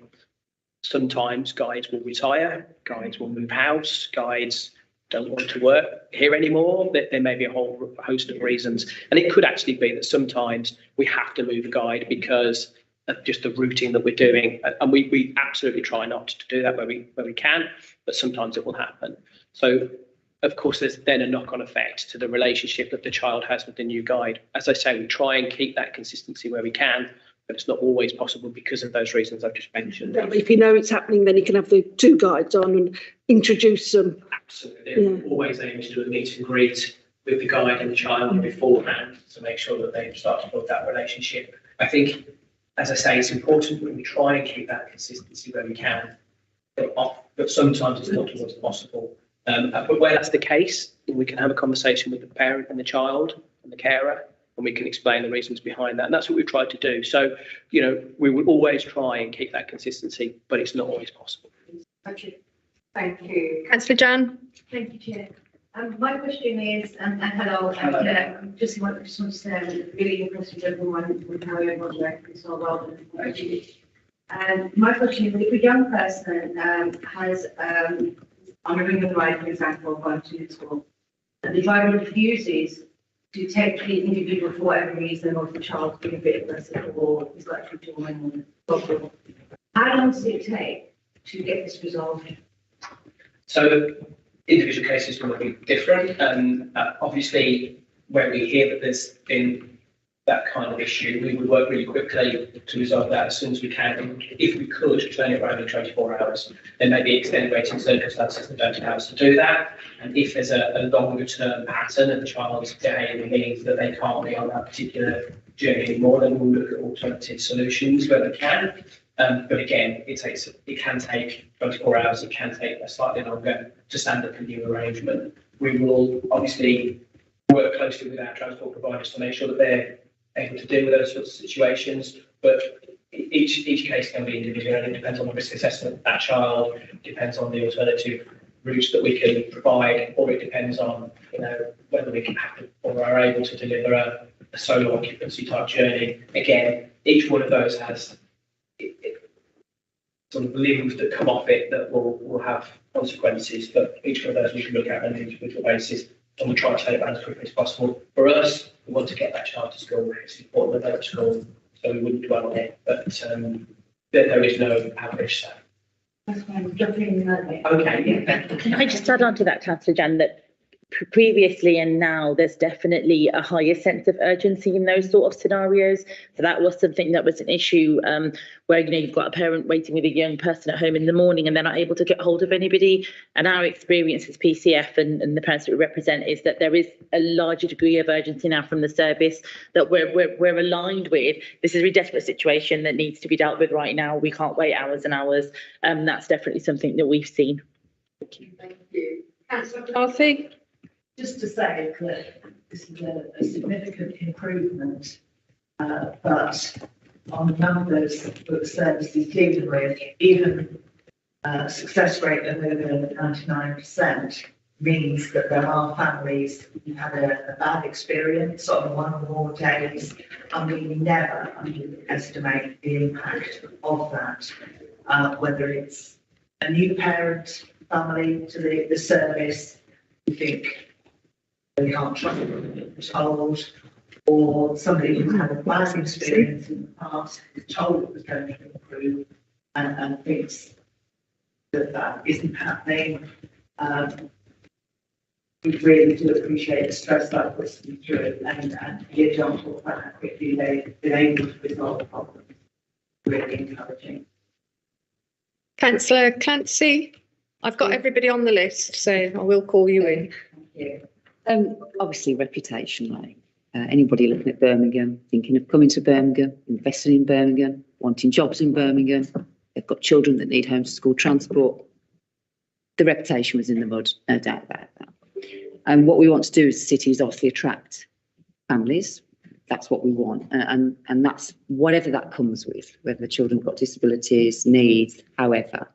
because it's about being in Birmingham, wanting to stay in Birmingham and attracting new people. So looking at that reputational side of events, you're definitely moving in the right way, because that's saying doesn't matter, because the offer is that we are improving services across the board, and that's you can rely on us, because reputation is everything. While we've got legal in the room, because I've not dismissed that you're there, I just wondered on that reputational aspect point, many parents would have felt that they couldn't take the local authority to court for whatever reason, and that goes across any directorate. Do we have any specific legal cases? And I know we don't talk about specific cases, but do we have any concerns on the reputational side with legal cases that scrutiny as a collective committee should be aware of? Chair, if you can't discuss that, that's fine. Just say welcome, because I'm only in week 6. So sorry for the heavy question. Thank you for the invite back to your committee. Just a little bit of background you may be interested in is that my professional background is entirety of local government social care, children's and adult social care, before becoming a director and monitoring officer. So I found this morning extremely fascinating, as I've especially career completely dedicated to creating vibrance and happiness for any person that I ever come across. So that's my raison d'etre. In terms of the legal aspects, it's probably something that I could share with you outside of this committee. I hope you appreciate I'm still trying to get to grips with the enormity of Birmingham City Council. And I can ask my legal team. I do have a bespoke legal team, and I can ask them about the reputational issues. And also I heard the concerns from Councillor Hughes as well around tribunals, delays, etc. So I can get a more informed view from legal services and perhaps feed that back, subject to your views, Chair, either outside of this committee or return at the next meeting with a slightly more update on the legal role and focus. No, that'd be great and welcome. You know, remiss of me not to welcome you at the beginning. I think it would be great to fit you in somewhere in our work plan, which is quite flexible. I don't know whether that would be the next meeting. Absolutely, very happy to work with you. And Christian, I think Christian sees me sort of like every hour of every day. I was trying to catch up on me.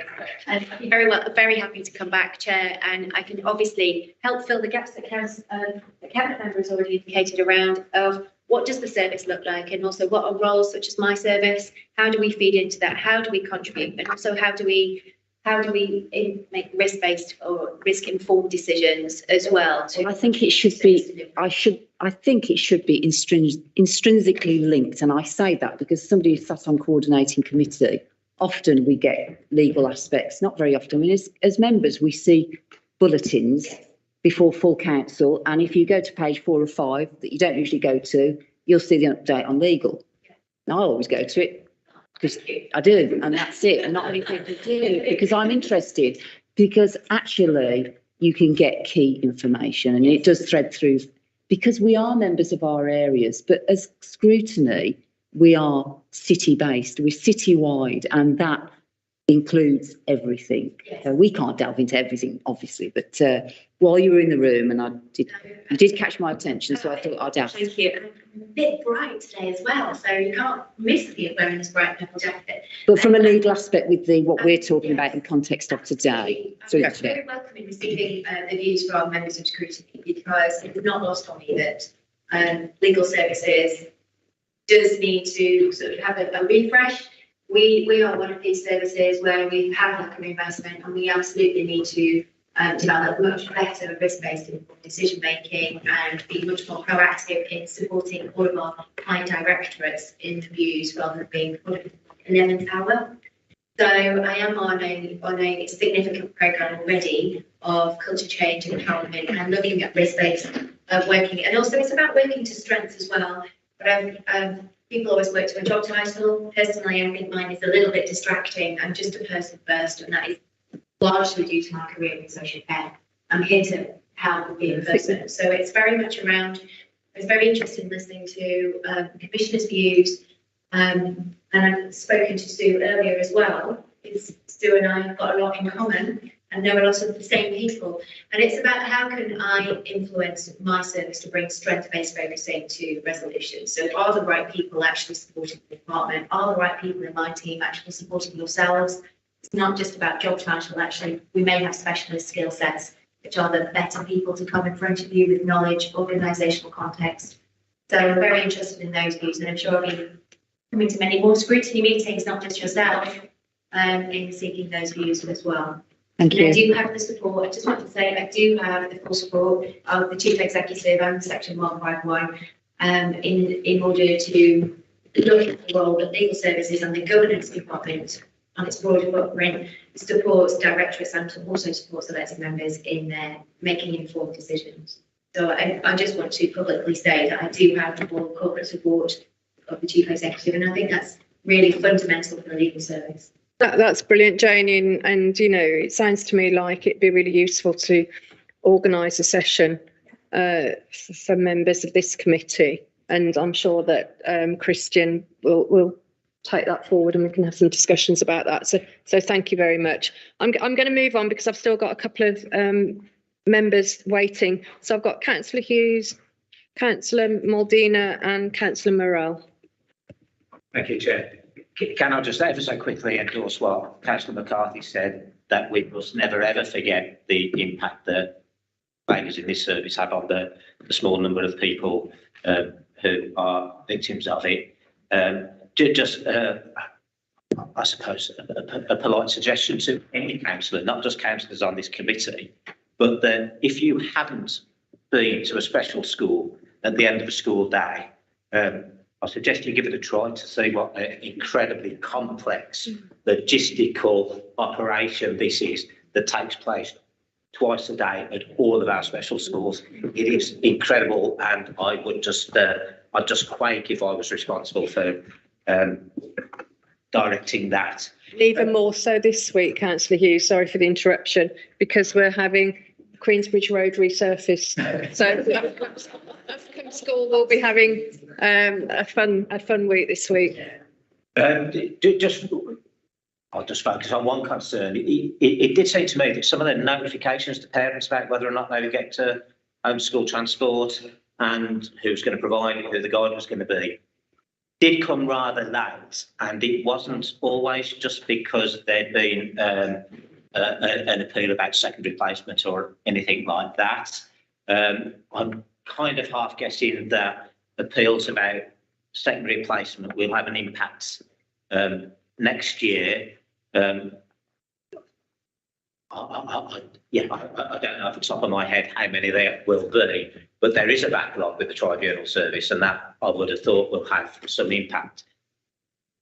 Are we working on trying to make sure, it seems to me the parents should ideally know the details before the end of term rather than a week before the start of the new term. What are we doing to sort that out? Okay, so I think there's a couple of schools. Sorry, yeah, just briefly. As I said earlier, the council budget is looming. Do you have faith in the entrenchment and sustainability of what's been done so far, bearing in mind that the potential for budget savings is going to be overwhelming? Okay, thank you. So firstly, you're absolutely right. 99.5% or 99.9% still means that one or two children didn't make it to school when they should have done. And where that happened and where we could, we telephoned each one of those parents to apologise. Where we had their contact details, we phoned them and we apologised. So we've never taken our eye off the ball there. In terms of the late notifications, that's partly as a result of the way in which the routing for those journeys takes place. So sometimes you don't know the full picture until you know the whole picture. And what I mean by that is there will always be children that have moved into the area late, or there'll be children that have decided that they're going to go to a different school, but their circumstances have changed, or there's going to be issues that change the routing that we have already populated for a particular school. Where that happens, sometimes we're unable to communicate the full picture until quite late on in the day. We made sure that that was always before the start of the school year, but clearly there are sometimes parents that will find out quite late on when that's happening, and that was further exacerbated by postal strikes. And so where we could, we managed to get text messages out, we managed to share things on social media platforms to say, you will find out soon. And again, some of the issues around changing guides, whether they're rolled on, rolled off, moved house, whatever, means that we can't always confirm exactly who that guide and driver is going to be, because we don't know at that point. We want to communicate. And so it's a balancing act for us as to when do we communicate or when do we hear the whole picture. And the view from us was we would much rather remove the stress from the parents to confirm that they're on a route, and actually we can reconfirm later on the exact details of who the driver and the guide is. It was better for us to do that than to stay silent. So partly that's the reason. But again, we're talking about 4,500 children, and it was a small proportion where that happened because those changes occurred. In terms of the appeals, we know it's coming down the track. My view is if you know it's happening, you can plan for it. And if you can plan for it, you can attempt to deal with it. So I'm confident that if we see that coming, we can make sure that the processes are in place to communicate and deal with that as quickly and as promptly and as swiftly as possible. And then the final point about the council budging looming, there is a greater requirement for home to school transport every year. We see that happening every year. Your question was, am I confident? I am confident that there are improvements in our plan to help us continue to deliver that in the best way possible. So yes, I'm confident that we'll continue to deliver. We will need to look at how we further improve our service, and we may need to look, well, we will need to look at the policy that's in place that we currently deliver at the moment to make that more appropriate to the environment we're operating in. But I am confident that we'll continue to do it. John, when you just mentioned a moment ago about where you have contact details for the parents, you rang the parents, do we not hold contact details for all of our parents? We hold some contact details, but that might not be the phone number. But we will have. There needs to be some work on that realistically, doesn't there? And there has been a huge amount of work that's gone on with that. But again, some parents either A, don't want to give it to us, or B, they've changed their mobile phone number or got a new provider, or they don't use that.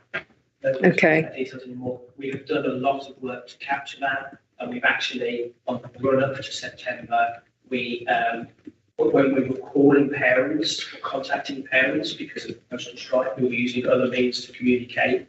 Where our call agent spoke to a parent, they would confirm that we had the right contact details. Do we have 100%? No. Okay. But we're definitely better than we were. Thank you, John. Councillor McCarthy, you want to come in to answer one of those questions? Is the new budget pressure in this area which we're working? That will be in the full budget. Thank you. Councillor Maldina. Yes, thank you, Chair. And can I just say thank you so much, because I've been intrigued listening to all of your information. And it's clear to me, that's positivity coming, that you are seriously looking at the areas and gaps and failures and ways to improve. So it's really promising from my point of view. Thank you for that. I just have from Councillor Hughes, where he said that we must at some point go and see how the whole thing works. So I can just quickly say something from the point of view that I've actually frontline worked in special need resource centres myself. I've got over 30 years of experience working in all children, young people, all different directions. And I've actually personally seen and experienced how complex it is, the dropping and picking. And I've been at that forefront of it, and it's not easy, and it's quite complex. And I've seen how dedicatedly the team works in taking those children, because I had children with global delays and all different ADHD and all different strengths, that they were struggling, but they were dealing really well with them.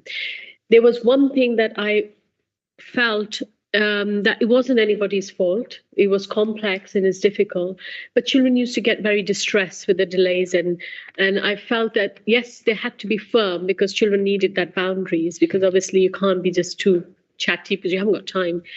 Do these staff and the guides that are interacting and responsible, you did say the DBS is quite in line now, which is brilliant.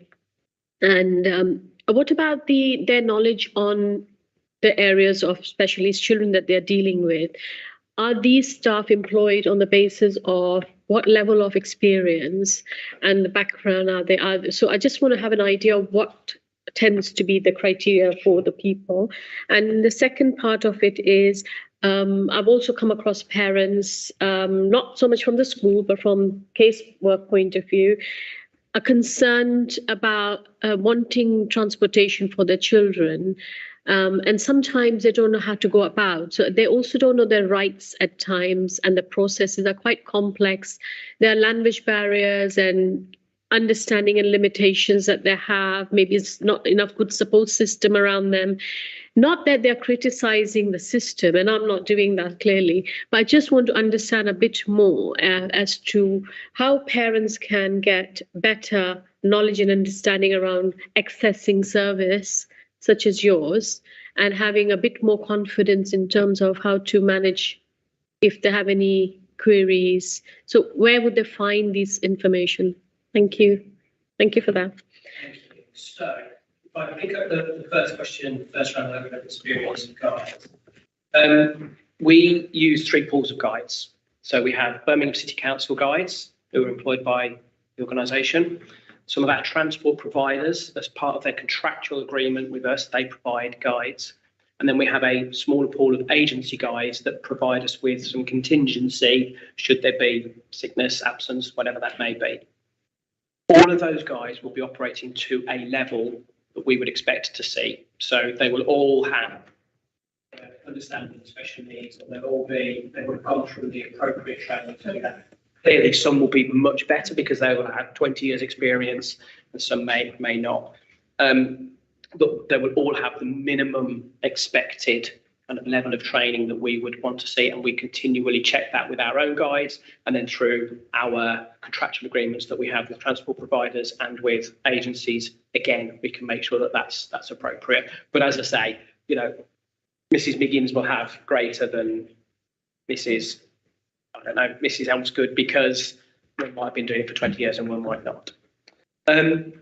Your second question around how parents get better knowledge of accessing that service, I think that comes down to 2 things, really. It's incumbent on us to make sure that we communicate that out. And we have things like our local offer page, and there are, you know, websites on the Birmingham City Council website that will help explain and signpost the service provision that we've got. But as you may recall in my slides, we talked about some of the feedback loops and focus groups that we want to create. And I think that's another way for us to get out there. We can't expect everybody to just know where it is on our website. We can do the best SEO we've got. We can do the best signposting on our website we can. But actually, some people may not be digitally competent enough to find that, or some people just may not go looking for it. So things like our focus groups and our feedback groups, and working closely with their colleagues like Savia and her team and others are the best way for us to get that message out. That's brilliant. Thank you for that. Thank you. Can I just add also, Councillor, the local offer is available in lots of different languages around the accessibility challenge. So, you know, when we're signposting our families there, we always let them know that it is available, and it's really easy at the bottom of the site to just... they come to yourselves, they'll be able to get all that. It's one of the areas that we signpost to because we don't do individual cases, but we do explain at the bottom of the local offer website, there's a button and you can change it to different languages. And then all the information is on there, and there's bespoke sections around transport. And also, just to come back to your point, Chair, around the database, that's the conversation that we have had, that there needs to be a bespoke database of all the families that are utilising the service, and that needs to be kept up to date as well. And that really, tying in Councillor's point, should be the point where comms can go out, so you know that it's reaching all of the families that are accessing the service. And we managed to deliver that and build that in preparation for September. So that was one of the channels that helped us communicate far better. We had a CRM system, a customer relationship management system in place that allowed us to do that. Clearly, John, we know from when we came over to Woodcock Street to see you that, you know, your real commitment to trying to make sure that that communication is at the very highest level it can be. And we were very impressed with that, actually, weren't we, Des, when we came over?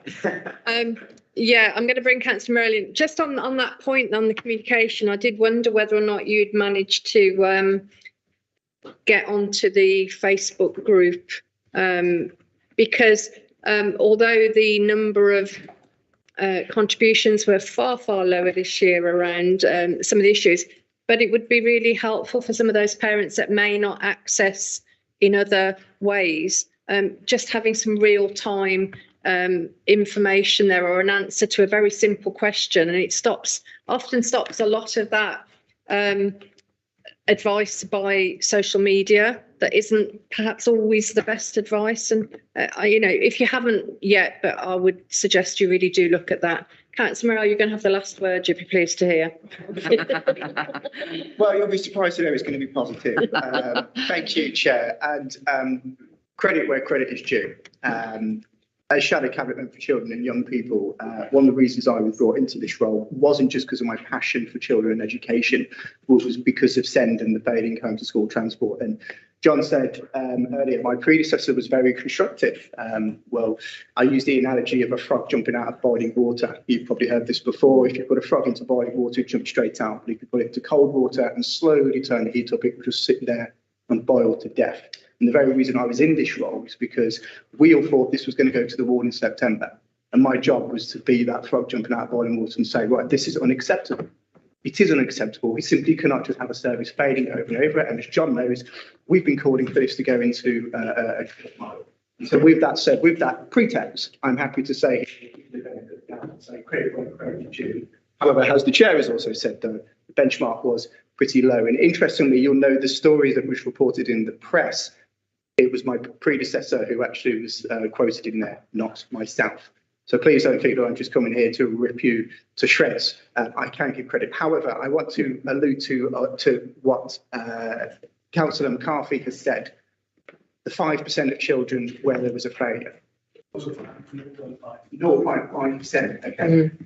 But you do need to still take that into account. Even one child that has had a service failure is a failure. And what I'm concerned about, and what I want reassurances from you is that that is not consistent and it doesn't happen over and over again. When there are problems, we get straight in there and we fix it. Because if you have a service that's failing repeatedly, that's when we have to get in and say, right, there's clear problems here. And my second point would be consistency. Can we not get complacent? Because I don't want this to just be a flash in the pan.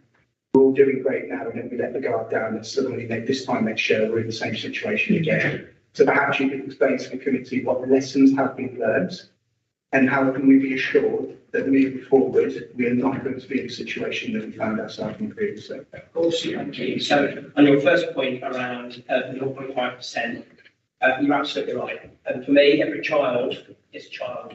And that's why we endeavour to call every parent and apologise and make sure that we sorted that out for the next day. And that's hopefully why you can see it was 99.5 on day 1, 99.7 on day 2, 99.9 on day 3. So we did make sure that we delivered on that.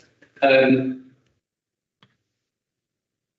think in terms of the consistency and the complacency, for me, as I kind of alluded to on the slides, we're not going to rest on our laurels. So there's two ways for us to ensure that we continue to drive this. And I'm a big fan of incremental change. I've studied how in sports you make that small marginal gain and it all adds up. So, but for us, there are two mechanisms for us to ensure that A, we don't get complacent, but B, we continue to drive improvement. Number one is our improvement journey, our transformation.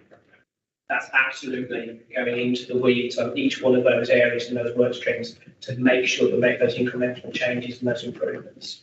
There's obviously something around our policy, which I kind of mentioned earlier on, and that's for us, that's how we become sustainable and deliver that.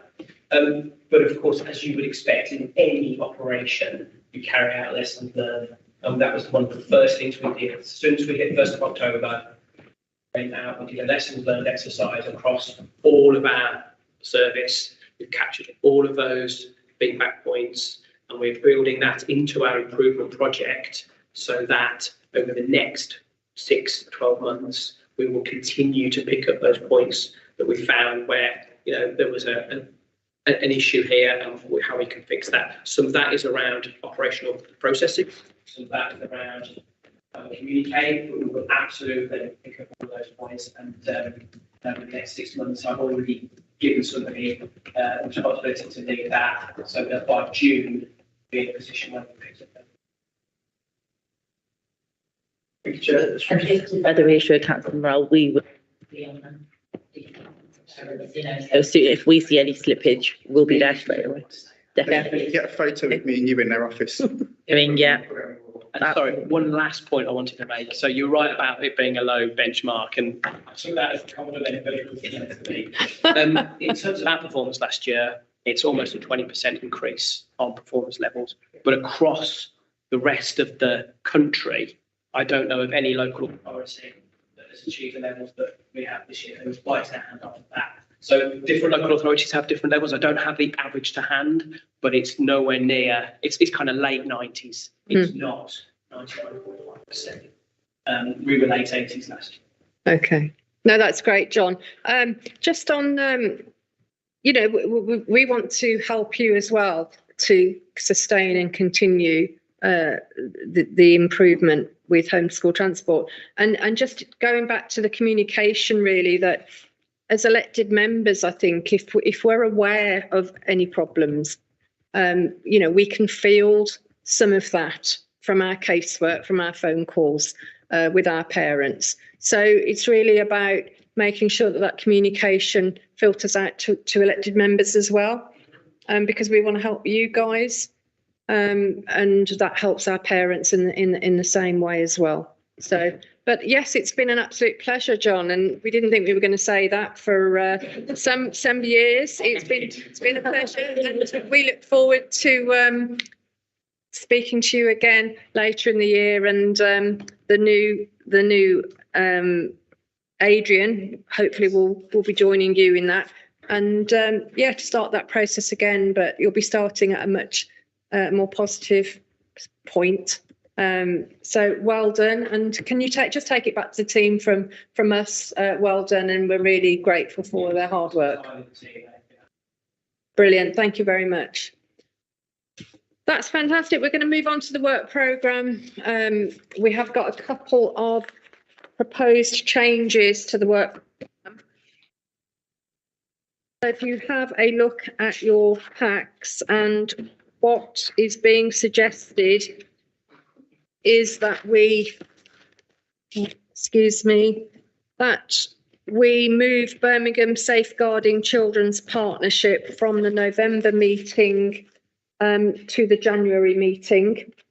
And if we agree to do that, that means that we can slot in Sendias at the November meeting alongside. Is that staying or is that moving? Then move that to the Children's Trust and then move the plan. Okay, alongside the input from the Children's Trust, and we will also move the Children and Young People Plan to the January meeting also. So if members are content with that suggestion. Rabia? Just a question, if we're going into in December, shouldn't we have them in January so that we know what happened? Sorry, just say that again for me. We were just discussing that in December, the yes, working in UPS, so shouldn't we see them in January or February rather than having them again in November and talking about the same thing? I think that's a really good point, Rabia, but I think it's almost two separate discussions to be had. So I think members are very keen to have those deeper discussions about the service separate to discussions around the APP. Yeah, are you members happy with that? Yeah. Yes, lovely. John? I've said, and I'll stand by what I said, that it's for the committee to set its own work programme and look at what it wants to look at. there's a process now set in train for the application of the recommendations of the review, including the resetting of Sendias. That process will go forward, and it will lead to proposals being made to the council to enact those proposals. I would, it almost marries what Rabia was just saying. I'm sorry, I've not met you first name, but the timing of what you do with Sendias, if you bring it through in advance of that, in the absence of anything further than I've said on behalf of the board today, will not be supported, I think, by either a council process, or I don't think I'll be here to engage in that conversation. It's up to you, but I'm not sure what the value of that conversation in those circumstances will be. Whereas there will be a report which you can scrutinise properly coming forward in due course. And I leave it to you. You can carry on as you see fit, but I'm not sure what the value of the conversation will be in the absence of myself or others being represented. And it's clear, I'm trying to say this constructively, it's clear that there are differing views, but the decisions that are taken through by the board will be brought forward into a proper report. And that report, John, you say in due course, do you have any timescale for that? Sue's on the line still, she might be able to give an indication. She's got a hand up helpfully. Sue? Yes, well, we're having a couple of working party meetings because we're engaging stakeholders, including the Sendias Management Board, actually, in proposals on, I'm calling it the roadmap to compliance for the service. And we're committed to bringing a paper to the board in January, to the SIB board in January with proposed next steps and recommendations. So that would be really helpful, actually, if that came to January's scrutiny. In terms of if the scrutiny committee, and I do agree with our commissioner that I'm not sure the added value that you can have in unpicking the review, but we could only invite the independent author to come. Obviously, we can't force her to come, so we could invite her to come and discuss her review because it was an independent, commissioned review. I think there's even less value if the review lead and author isn't able or isn't willing to come. So I just wanted to kind of manage some expectations about what you want to achieve in November. Thanks, Sue. I'm not sure whether we're all on the same wavelength or not, because my understanding of inviting Sendias to this scrutiny is not to unpick the review in that sense. I think it has been many, many years since Sendias came to this scrutiny committee. One of the findings in the Ofsted inspection was, going back some time, a lack of scrutiny. I think we've been remiss in not being more aware of what has been happening in the delivery of that service. I think to have Sendias here in November is more about an information gathering on what the service provides to parents, what it has been providing, where it sees itself in the the bigger arena of providing SEND services. And it's, in my mind, it's not about unpicking the report, Sue. I think that is something that we can't do as a scrutiny committee at this point. The review isn't in the public domain. We wouldn't be able to discuss that review until it is in the public domain, or at least until the scrutiny committee have seen that report. So, I am feeling a sense of knockback on having Sendias to this meeting, but I have listened to members of the committee who have raised concerns with me that they feel that we are being prevented from having a discussion with Sendias.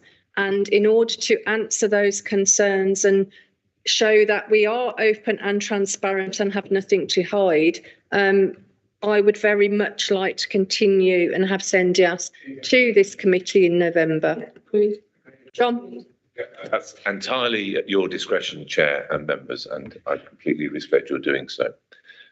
I would caution as the Commissioner, under a statutory direction, that if that conversation strays into the work of the board in my absence, please treat that conversation with great caution. Because on behalf of the Commission and on behalf of my role, if I think that conversation strays or goes into terrain that I would not agree with, and we've already had an example of that happening this morning, I think that could be very complicated for the city and for the improvement work. Thank you. Thank you for that, John. I'm looking at the clock and we are out of time. I will take you very quickly, Councillor Morrell. Yeah, I just agree with everything you just said. It's absolutely right that Sendias come here to explain their role, but also, to talk about the review, because they didn't have their opportunity. And to come back on the comments that John has just said, working in parallel, I think that actually works better, because when you're going to the executive with your recommendations, we are our independent body here, get to hear from Sendias, and we actually then get to see if there's any contradictions in the review. And with the greatest respect, John, the fact that you have literally just intervened in this committee with the DCS to say that by pretexting that it's our decision, to say that you don't see any value in him, for me, that raises even more red flags and even more reasons why Sendias absolutely should come to this the next November meeting. I'm going to stop you there, Councillor Morrell. I said very clearly that we need to have Sendias here to talk to Sendias about their work. We won't be able to talk about the review until it's in the public domain, because we haven't. You're the only person in this room, apart from officers and John, that has actually seen that review, which puts us in a very difficult situation. Being very aware of what the Commission's just said to us, being very aware of what Sue has said to us, but that, we do devise our own work programme, and we will have Sendias here, but it will be a restricted discussion on what we can and can't discuss, because we have to protect ourselves and protect others in that process. I'm happy to write, Chair, to explain my. John, I'm going to move on now, because that has been very useful, but I don't want to start tripping ourselves up into problems. So we've agreed the work programme. The date of the next meeting is the 30th of November at 10 o'clock in these rooms. Have we got any requests for call-in, committee? No, thank you very much. And any other urgent business? Sorry, Chair. Councillor Jan. Sorry, thank you. What was the date? Was it 13th or 30th of November. Thank you. Oh, yeah. Just very quickly want to raise, apologies, I should have raised this already, that within the work programme, we do need to agree whether or not in 2.2 we invite students, we talk about the period poverty issues and student feedback to that. I would suggest we're quite flexible in our work programme later on in the spring, that we would add to it and put that issue in as something that would be really beneficial for us to discuss. Which issue?